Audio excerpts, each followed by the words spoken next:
Good morning students, how are you all? I hope that you all are fine and staying at your home.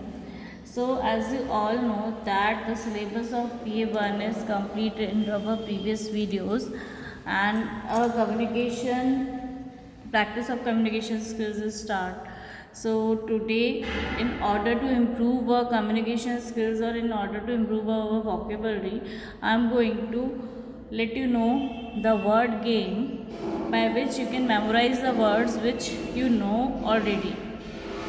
ये जो game है इसके through मैं आपको उन वर्ड्स के बारे में याद दिलाना चाहूँगी जो कि आप ऑलरेडी जानते हैं।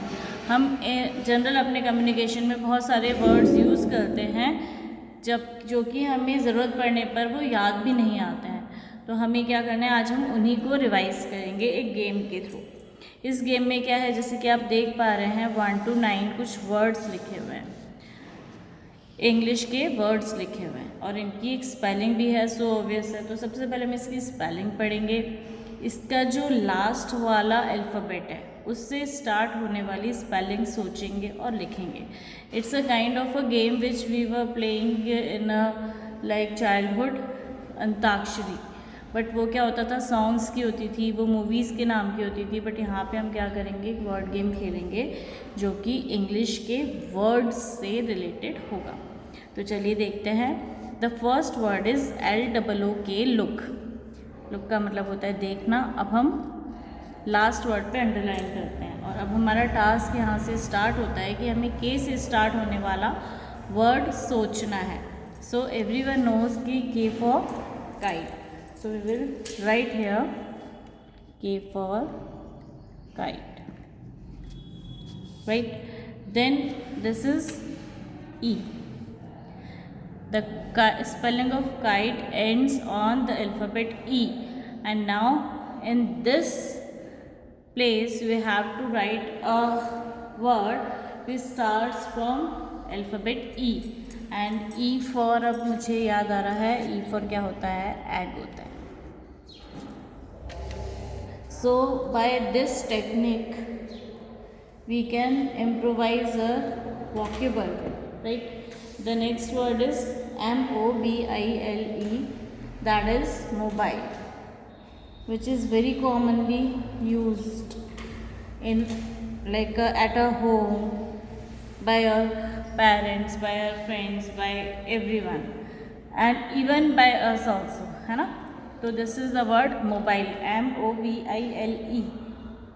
So E for egg, but हम यहाँ पर वो वर्ड नहीं लिखेंगे, कोशिश करेंगे कि वो वर्ड्स नहीं लिखें जो हम ऑलरेडी लिख चुके हैं। तो E for क्या होता है, E for egg होता है, and E for east. This is a direction. So now the word east ends on alphabet T, and I am going to think and write a word which starts from alphabet T, and this is tomato. Next, this is CUP, cup.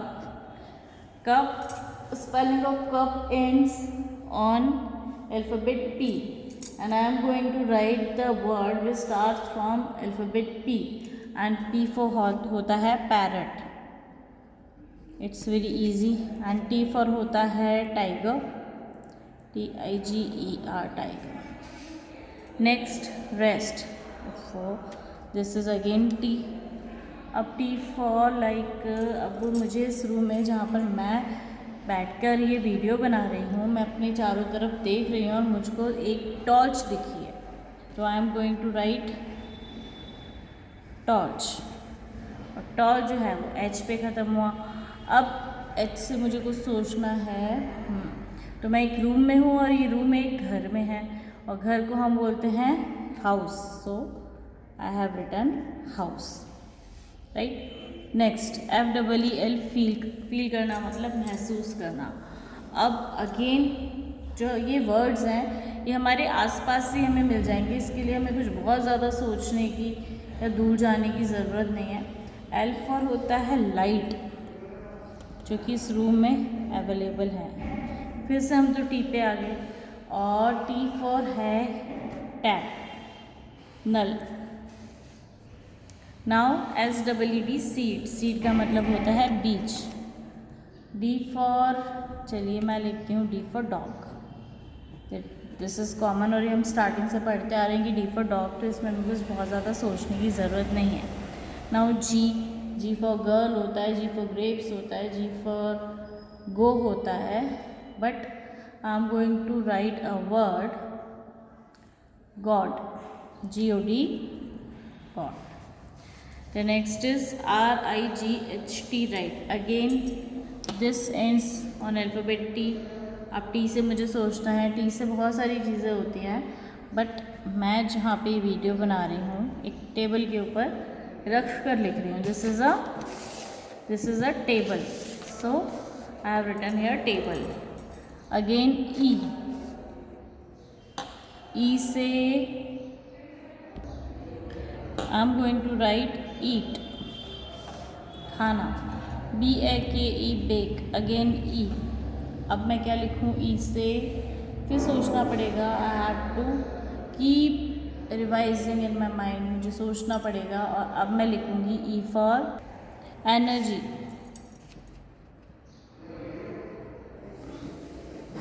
और फिर ये 5 पर and हुआ तो 5 पर हो गया यो। Next and very last word of today's exercise, that is NO, no। NO, no, मैं बहुत छोटे छोटे वर्ड्स ढूंढूंगी, ON, on, और NOT, not। तो इस तरीके से जो ये वर्ड गेम है, इसके द्वारा मेरी इंग्लिश इम्प्रूव होगी। तो इसी तरीके से मैं चाहती हूँ कि इसको आप भी घर पर प्रैक्टिस करें अपने पेरेंट्स के गाइडेंस में, जिससे कि आपकी जो इंग्लिश है, स्पेलिंग्स हैं, वो इम्प्रूव हो। जब आप इनकी बहुत ज़्यादा अच्छे से रेगुलर आप 5 मिनट्स 10 मिनट्स आप इसकी प्रैक्टिस करेंगे, तब आपकी स्पेलिंग्स में जो आप मिस्टेक्स करते हैं उसमें भी डेफिनेटली इम्प्रूवमेंट होगा। तो thank you and have a nice day, bye bye, God bless you all.